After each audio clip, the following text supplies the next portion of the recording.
Om Shanti. Good evening and welcome to Raj Yoga Essentials interview format. And our topic today is part 2 of yoga. So, as always, before the interview begins, we'll start with a little reflection.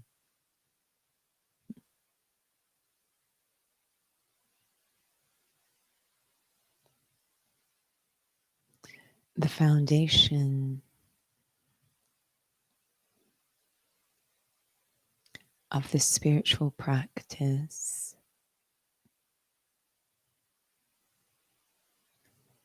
is to make it clear inside who I am and who I belong to.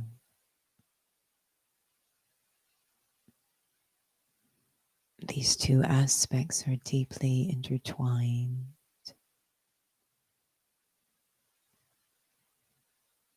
When I think I am the body, then I have bodily relations that I remember.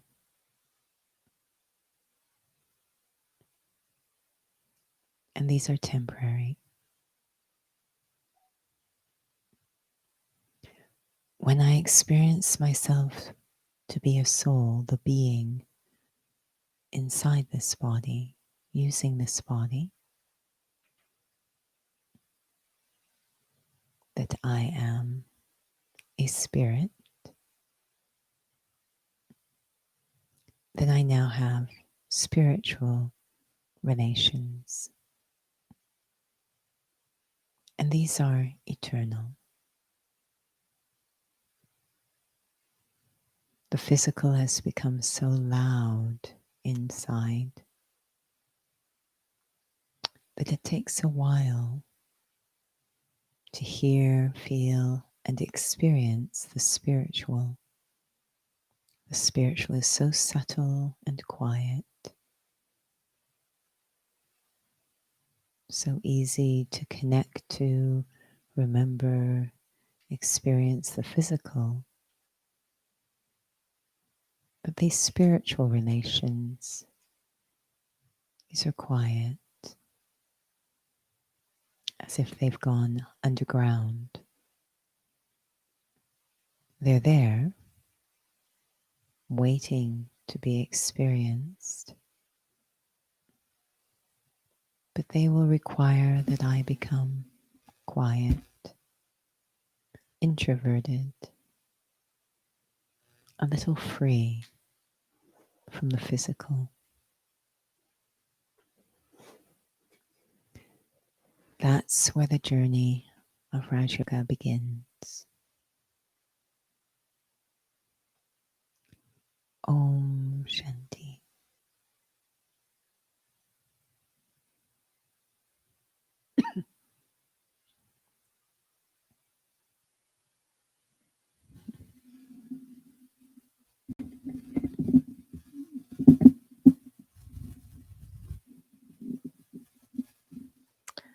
Shanti.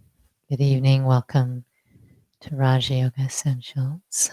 We are going to be exploring yoga again. This is part 2. And a part of the sharing we had last week was what is it and why is it important? And one of the biggest things that happens in life is that everyone seems to be carrying a burden of some sort. And one of the topics in terms of what is the point of Raj Yoga is about this burden that we have. And sometimes I'm not sure if it was last week, but whichever session, I always joke about when there are some who share that. Maybe not everyone does, but you're at a store or you're at picking up something. All of a sudden, you see a police officer, and everybody feels a sense of being guilty for whatever reason. That's one example. Another example is someone gives you a compliment, and most of the time you don't know how to take it. There's these subtle things There's plenty of examples out there, but there's just something that always seems to be nagging inside for everyone. And so, what does Raj Yoga have to do with this, and why should it even matter to someone? So, a deep connection again between who I am and who I belong to. And when I think I'm the body, I start to create an image and I start to eventually fall into something that we can summarize as external validation. So I'm actually turning into a bit of a beggar. First, we turn into businessmen, and then we turn into what we call shudras or beggars. But in the sense that we're constantly trying to make exchanges for value, for worth. We're making transactions through the day, trying to feel valuable. And it doesn't look that way on the surface, but if we were very quiet and honest, we'll see that some call it expectations, some call it desires, but we're really wanting something back. And what all this behavior boils down to is that at some level we're not feeling valuable. So we're seeking value. And why are we not feeling valuable? And, the idea being that at some point we've committed crimes against the self. So the nervous feeling around policemen, as if we're guilty until proven innocent, is that in the seeking of value, we have dishonored or compromised ourselves. And this leaves us feeling very heavy and it sits in the conscience. So, the course goes a little bit into what happened and why we feel so heavy. This seeking of value, these desires, the compromise. And, on the surface, we really look well put together. But inside, we're quite vulnerable, insecure, and unstable, and very, very needy, very needy. So, this is why we're so sensitive to what people do or say. We have expectations. We feel self righteous. The list goes on, this neediness. So, it's a bit of a mess. Mm. And so, I often think of God, who we're going to have yoga or union with, as the value maker, that he's able to reverse this whole situation. It's quite magical, actually. But the main thing he does is first is to kind of start to move us away from thinking what started the whole thing, thinking we're the body. So he moves us into a spiritual awareness. That's helpful. At least now we're not going to continue to do what we've been doing. But we meanwhile have, as you say, this heaviness. So, he's been described as the merciful one, the ocean of forgiveness, the value maker, that his presence actually melts away that heaviness. It's like he's pouring worth back into the soul. And the irony is that many have a concept of God as a judge, which of course would make one feel worse. And this is actually a case of projection, which we do a lot. We've projected what we do. We tend to do that onto other people. We say, well, this is the way I think and feel about things, so everyone else must too. But we've projected our own behavior onto God. We actually are very critical and judgmental and towards ourselves and others. And so we've really made God into that, where in truth, that soul does not judge, quite the contrary, he understands. And so to be in the presence of a soul who does not judge, and actually sees, our capacities and sees our highest potential and sees our original state and understands what happens, um, has an incredible healing effect on the soul. And no human being can do this for another human being because we all are in the same boat. So the value maker, just the stage of that soul, is so healing in restoring worth to the self. It's Mhm. quite powerful.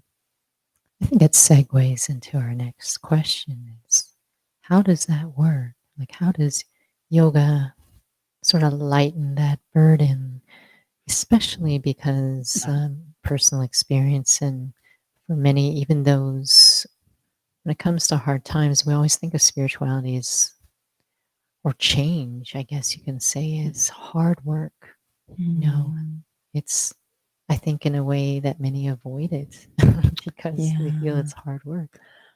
As you're listening, to think about, because we tend to have at least one person in our life like this, when you're feeling there's challenge or difficulty, is there someone that you go to who you feel will be a compassionate ear, provide support, be on your side, basically?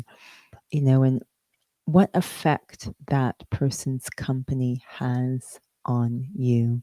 Now, it's a very limited example because they're going to provide support, but they won't actually empower or transform you to the depth we're talking about. But we know, sometimes we just call it this idea of a friend, but someone who really understands you, no matter how many mistakes you make, they still believe in you. And how we kind of seek out that kind of person for support and how that makes us feel about ourselves. We actually feel we can keep going when we're around that kind of company. And I think that that's a huge part of this idea of yoga. The reason it kind of breaks down, there's a saying that very few will get God, as if God is speaking to us, very few will get to know me as I am and what I am. So we kind of don't feel that same support because we're not actually having a connection with that soul. We're having a connection with our idea of that soul. And so it doesn't quite, whatever old ideas we have. So it's not really providing that same very natural feeling we get around a friend. But the odd thing is that God has also been remembered as Kudodas, the friend. So it must be possible to have that kind of relationship, but it's going to require that I let go of some of my old ideas. And one way I like to think about is again to think about the people in your life and imagine coming, it might be a friend or a relation, but imagine coming to them as if you're meeting them for the first time. So, really fresh, no preconceptions about them or ideas about them, completely fresh. We kind of need to come. It's an odd situation because we have a memory of that soul inside of us, but that memory is not having a chance to surface because old ideas are getting in the way. So I need to come with a little bit of a fresh feeling, which soul consciousness can give, so that that true memory of that soul, that real relationship can be activated and old stuff won't get in the Mhm. way. If that's possible, then I can have a genuine relationship with that being where I feel closeness, I feel support, and I also feel this soul won't allow me to stay stuck. If you will, they will encourage me or uplift me to take responsibility, and that's really important. Mhm. It seems to be sort of a cyclical relationship that yoga, if we're going to use that word, or maybe we'll just expand the word a bit, identifying and belonging to God, Supreme Soul. So, yoga seems to strengthen my sense as being a soul, but my sense of being a soul is also very much important in terms of having a relationship with this being. Mm-hmm. Hmm. Yeah, round and round we go. Now, the only reason this ever gets off the ground is the bottom line is we are souls. Hmm. So it can actually eventually get kick-started when we're basically tired of thinking of ourselves as bodies. No, I know that becomes one of it's a sort of a cyclical thing, but at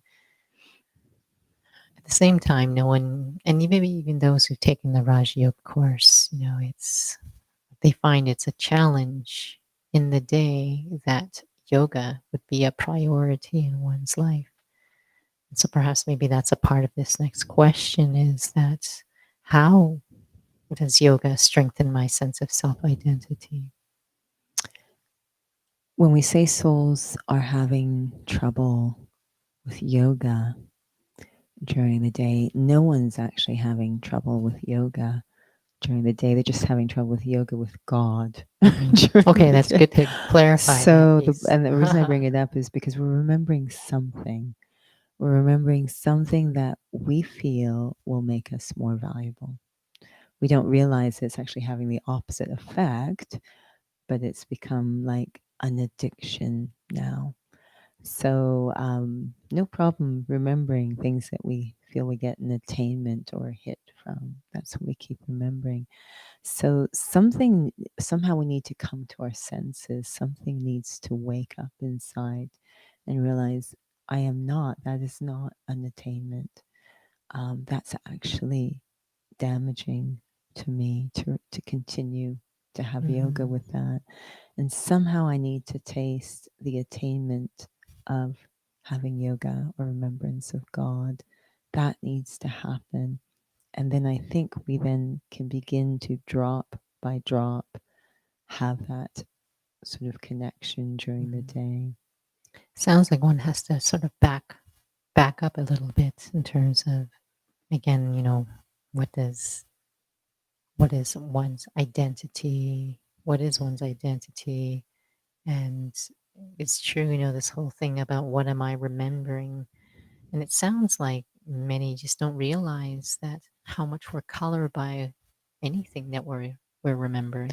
We are. And so what's happening is, again, when I think I'm the body, I create this structure of myself that's made up of the body itself, people, possessions, all of this, and invest my values. So those are the things I will remember. Many, many people remember a lot the things they have to do. So they're constant because every time I do something and do it well, I get a hit. So I'm constantly thinking about all these things that build up this false sense of self. Ego is driving us to remember these things that just feed ego. So when we talk about the identity, I want to remember something that feeds me, my true self. And once the soul experiences that link in such a way that when I remember that being, I feel more real. I feel my true self. Once you get a taste of that, you want more. Now, ego's going to fight back very hard and try to interfere, and that's fine. That's going to happen. That's not surprising. But the more I keep tasting it, back to your question of fortifying my identity, that is the greatest attainment one can have. Ego will convince you something else is a greater attainment, but there is no greater attainment than experiencing your true self. It's Mhm. the best thing ever. And once it's the only thing that can override all those other addictions that ego has cultivated. These attainment, this sense of building up, strengthening a false self. It's quite an interesting dynamic Mhm. inside, but only this union, this connection with Supreme Soul, it's the only union that feeds my spiritual identity. Any other relationship I have, however sweet it may be, um, we are consistently feeding our physical identities, our Mhm. images. I'm remembering you as Mhm. my daughter. I'm remembering you as my husband. I remember you as my Mhm. colleague. It's very rare that we actually remember or see each other as souls because that relationship is called brother. Mm. And that's very, very rare that souls do that. Many actually are not very attracted to that idea. They think it will break down the entire global structure. But even though the entire global structure is already broken down, we are so um, harsh with each other. So, this connection to Supreme Soul is the only place I can go to have my spiritual, my true identity fed, which is the Mm-hmm. greatest attainment. And so, how does, because one of the things that's discussed in Raj Yoga News, so actually there's a session happening this weekend.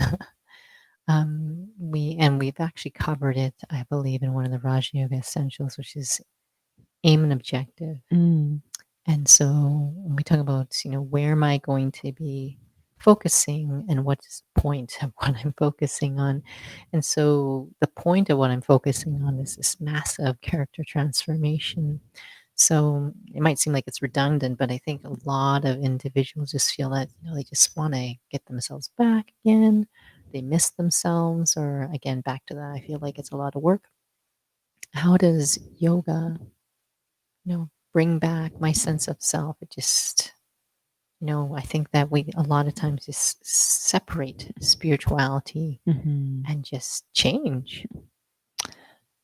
Although we speak in Raj Yoga of the Supreme Soul being available for any relationship that the soul needs when they begin, because that soul has all virtues, at the end of the day, the main relationship is Father. And that is the biggest relationship that soul is remembered as God, the Father. Mhm.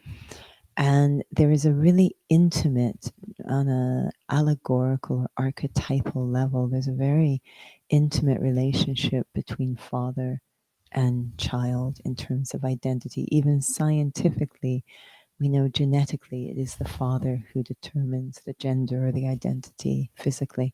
So father is such a powerful relationship. And so when we're talking about trying to get my character, my DNA, my sense of self, the relationship with father is huge. It's quite interesting because I remember recently hearing a soul share who's fighting for one of these causes out there. And they were talking about the sort of systematic breakdown in one of these minority groups. And what happens is that there's just consistently the father is removed from the family, and how that just causes a complete breakdown for the children. There's something very powerful in one's sense of self around the relationship with father. So That's just a archetype, not as an gender, archetype. things like Yeah. that. So, in terms of identifying the self or knowing what my character is, and so all we want is when we connect with that being to get to the point where we're experiencing through that connection, tasting our highest original self, our highest potential. And the funny thing is that we have a very limited concept of what we're capable of, really limited. And so, I could say, okay, I know what my highest potential is. And my own experience in yoga is you realize I didn't know my Mhm. highest potential. We are, to say you're a child of God is no small thing. And we kind of throw it around. I don't But think we feel it. Maybe if, that's why. yeah, if you Mhm. really stop and this is not a, if someone say, I am the child of the Pope or I am the child of the King of England, Mhm. I mean, it would be huge, if I was to say that, whenever we think, okay, Prince Charles' child or whatever the case, it's huge. It's huge in terms of what that means, what your inheritance is, what your rights, I mean, your sense of self, it's huge. And so to say I'm a child of God, huge. But again, is it reality? Mm. Is it something I just say? Or is it real as the physical relationships? Is it should actually be more real because the physical relationships are temporary, right? They're just based on the body. And this idea that am I really the body? Mm. right? So it's like an actor who's kind of gotten lost in their costume. Which is more real, the story of the costume or the story of the actor? Mm-hmm. So Raj Yoga challenges us to look at that and say, have I identified with this physical costume so much that it has wiped out the reality off Mm-hmm. stage, what happens outside of the physical costume? Outside the physical costume, my true connection is with is spiritual, with the Supreme Soul, and that will shape deeply my sense of self.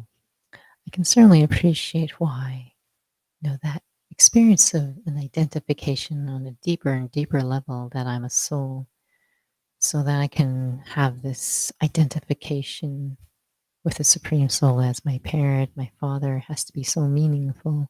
Because when you were sharing, I'll probably ask you to share that in a second, but when you were sharing, I was thinking about at least in my physical family on my father's side, um, his mother played the key role in terms of raising the children, in terms of their character. And the oldest daughter actually is almost like, um, I'm not sure what the word is. Like, basically, she almost reminds me exactly as her mother, because I remember my grandmother at a young age. And today, when I was thinking about it, because I was just visiting them, um, I was suddenly thinking about father and son. Like, it was like the grandmother, my grandmother's character just basically got transferred over to her oldest daughter. And that kind of helps me to realize what exactly this father Mm-hmm. relationship is, because I think souls are grasping, Mm-hmm. child of God, what does that really feel like? Mm-hmm. Yeah, obviously it's not about gender at all, but it's about the sense of inheritance or Mm-hmm. inherent qualities. And I think that's why there's a return of Mulan right now, is to explore that. Mm-hmm. Um, that's it's such a beautiful relationship. This idea of parent and heir. Um, really getting a sense of what what I'm about, what my qualities are, this deep sense of self, which that relationship with parent, in this case spiritual, and again, it's not to get stuck in those physical definitions of the term. This is a very invisible, subtle thing, something that happens in the heart, really. But when we deeply identify with something, which is yoga, deeply relate to something, it colors us. Mm-hmm. This is why, parents are concerned about who their children hang out with, that we're deeply, deeply colored by the company we keep. And if we are relating, belonging to that company, it has it's almost like we surrender to it, a deep impression. So if I have a sense of really deeply belonging to such a majestic being, it's amazing what that brings out, despite that burden you talked about earlier. It's amazing that sense of belief in the self, that it brings out again. And I often feel that we've got it backwards, wandering, running around saying, do you believe in God? Do you believe in God? I think it's really the soul needs to experience God's belief in them. Mm-hmm. That will completely be a game changer Mm-hmm. in terms of that the deep feelings within the self towards the self, Mm-hmm. and that process of transformation. Such over and over, it's the doubt in the self, the rejection of the self, the disappointment in the self, that's really Mm-hmm. making us engage in quite limiting, if not self destructive behavior. Mm-hmm. I think that's, would be a good chance for us to maybe just experience what it feels like to be a soul, Mm. and then experience what that silence is with the Supreme Soul. Mm-hmm. I think that's the intention, was a chance to also have a chance to feel practically what that feels like. And I always say, it's like you may feel nothing after this, so it's not a setup for I'm a dud. but we're trying to rebuild a Mhm. relationship, and it requires patience. Mhm. Trying to rebuild a relationship that was perhaps disconnected for quite a while. So takes patience, takes frequent watering, if you will. Mhm. So sitting quietly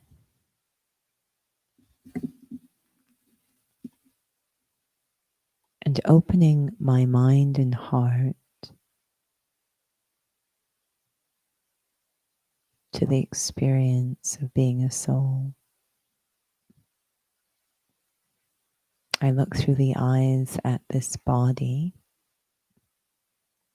and how I can observe it. And in that moment of observing the body, I'm aware there is the body and me, the one observing it. I try to just hold that moment and more, focusing less on the body and more on me, the observer, starting to feel as if the body belongs more to the chair in which I sit than it does to me. I'm here inside, thinking, observing.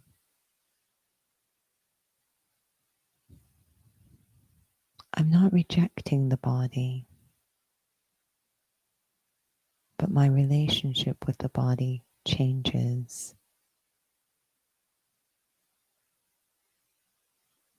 And as it changes, as I feel there's the body wrapped around me like a costume, and then there's me, the actor inside. The moment I experience that difference, my mind starts to slow down, stop racing. So many of my thoughts were shaped by thinking I am the body. The moment I open up to the feeling of not being the body,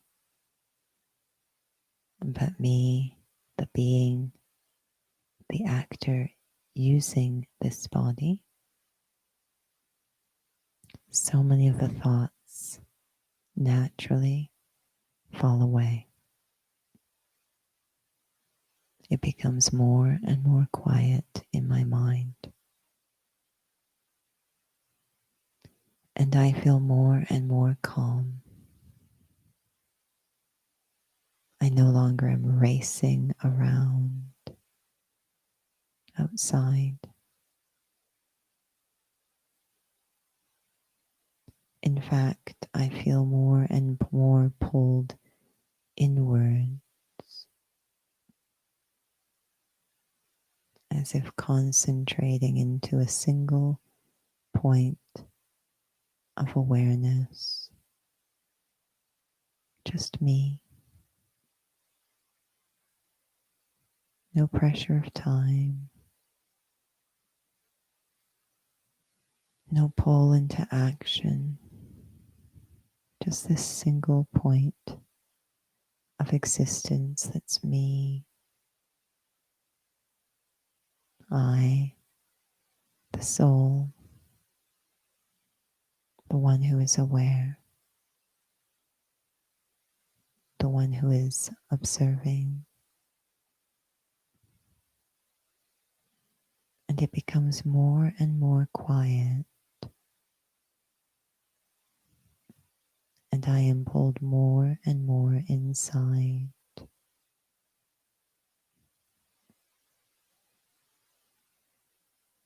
until I reach a state of peace, of silence. so far from the pace of the physical world. It's really like being in a different world, so quiet, so content. The neediness is gone. And in this quiet state, this peaceful place, I am, in a sense, entering God's world, which is also my world, a silence that's far away from physical thoughts, just the experience of being a soul.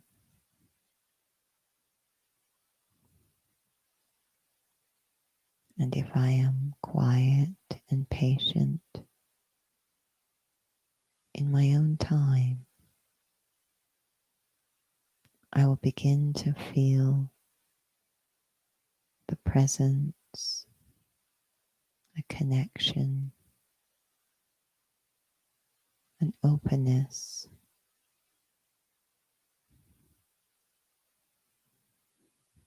to the Supreme Soul, a being who is ever beyond, ever peaceful, never forgets they are a soul.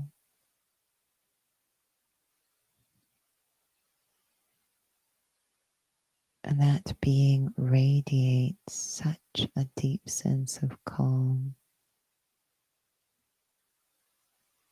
The first experience for the soul is that calming, soothing presence of the Supreme Soul.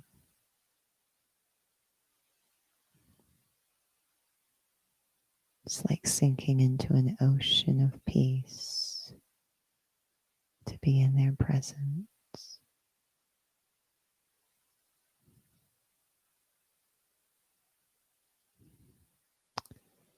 Om Shanti.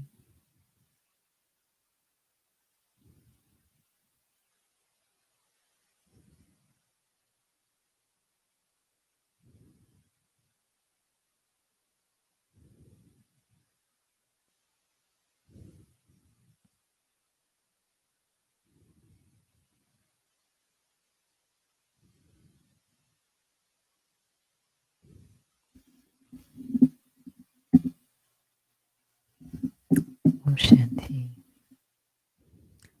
Don't really want to come into sound, but just a warm encouragement for those. If don't give up on yourselves. I think each of us, have certainly had an interesting experience through the journey for ourselves, and so there's just a lot of old stuff to let go of, and so um, if there's that pull inside to that something just really draws you, and certainly encourage one to trust that. So, but I will hand it over to Judy now for upcoming sessions. There are 2 different Raja Yoga related sessions coming up for September. So I'll pass it over to Judy to share about them, and other sessions that are coming up as well. Thank you. So, as mentioned, we do have some Raj Yoga courses, and these are over multiple days. And they will try to focus on experience. So, each session is no longer than an hour. So, some lecture, but hopefully a lot of experience and reflection.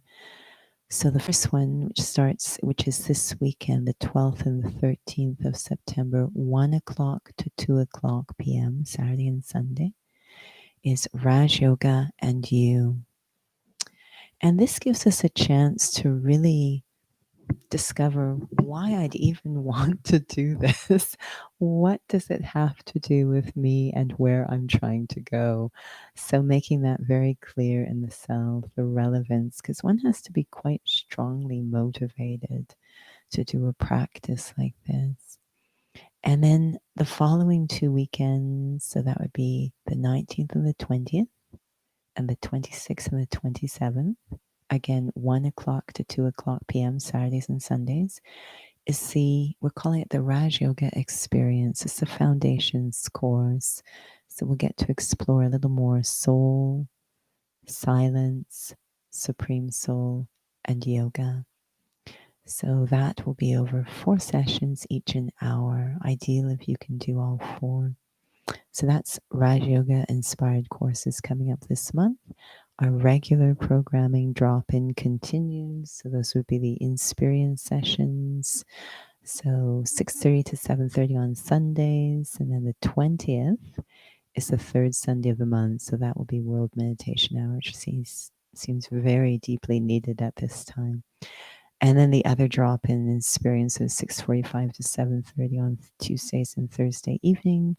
And finally, and we also have drop-in meditation in Hindi, which is 6 to 7 Thursday evenings. This is all on YouTube.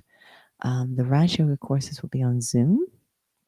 So go to our website for details. And also on Zoom is Inner Fitness. And if you're not remembering anything I'm saying, not to worry, just go to the website. It sounds crazy to me. Just remember who you are and who you belong to. And then just go to the website for details. But 2 to 3 every Saturday, Inner Fitness, taking a concept from physical fitness and exploring it, what that looks like spiritually. And so I believe healing will continue. Spiritual healing will continue, should always continue, but will continue on this coming Saturday. Thank you so much for joining. Until we meet again, Om Shanti.